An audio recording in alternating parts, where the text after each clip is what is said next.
tous, bienvenue chez Louis François. Nous allons réaliser une recette de pâte de fruits à la fraise.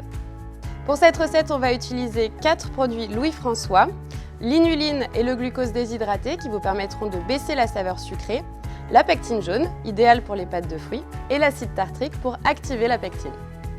Nous avons donc besoin de purée de fraises 100%, de sucre, de sirop de glucose déshydraté DE40, d'inuline, d'acide citrique en solution acide de 50% et de pectine jaune. Je commence par prédisperser la pectine et l'inuline. Et ensuite, je saupoudre en fouettant pour éviter les grumeaux. Et maintenant, je viens porter à ébullition mon mélange. Attention, c'est important de remuer en chauffant afin d'éviter que la pectine n'accroche. Pas de panique, la pectine jaune a tendance à faire des grumeaux au départ à froid, mais ils vont disparaître avec la cuisson. En attendant que ça bouge, je vais rapidement mettre mes sucres ensemble et les mélanger. Ma purée est en train de chauffer, mes sucres sont mélangés. Je dois donc préparer ma plaque prête à couler avec mon acide au centre pour ne pas l'oublier. Voilà, mon mélange commence à bouillir. Donc je vais pouvoir ajouter mon sucre et mon sirop de glucose déshydraté. Ici, je l'utilise en poudre, c'est plus facile à peser, mais vous pouvez également l'utiliser en glucose sirop. Et on l'utilise pour ses propriétés anticristallisantes.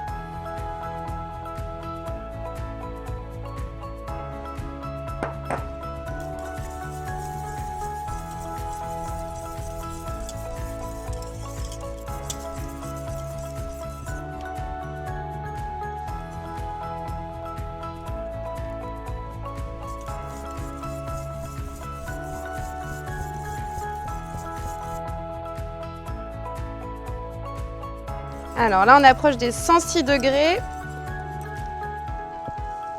Donc je vais prendre le degré Brix. Je baisse un petit peu l'induction. Et j'ai pris une petite corne que j'ai mis au congélateur parce que là, je vais utiliser le réfractomètre et la pâte de fruits doit être un petit peu froide, sinon ça ne fonctionne pas.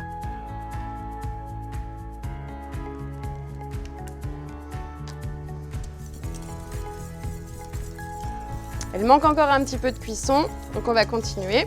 Je reprends un petit peu de pâte de fruits. Toujours pareil, je la refroidis un petit peu avant de la mettre sur mon réfractomètre.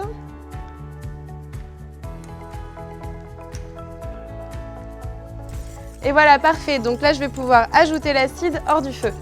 C'est une solution composée de 50% d'eau et 50% d'acide tartrique pour assurer la prise de la pectine. Et je verse immédiatement.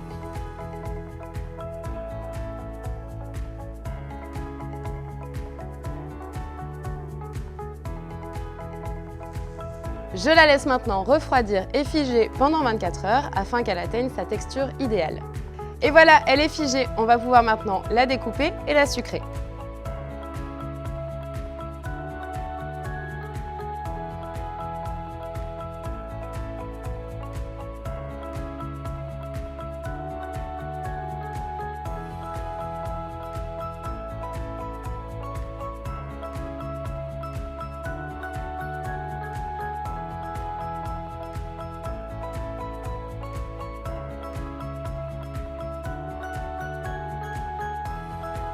Et voilà, notre pâte de fruits à la pectine jaune est prête. N'oubliez pas, très important, il faut avoir un extrait sec aux alentours de 72 à 75% et un pH aux alentours de 3,5 pour avoir une belle texture de pâte de fruits.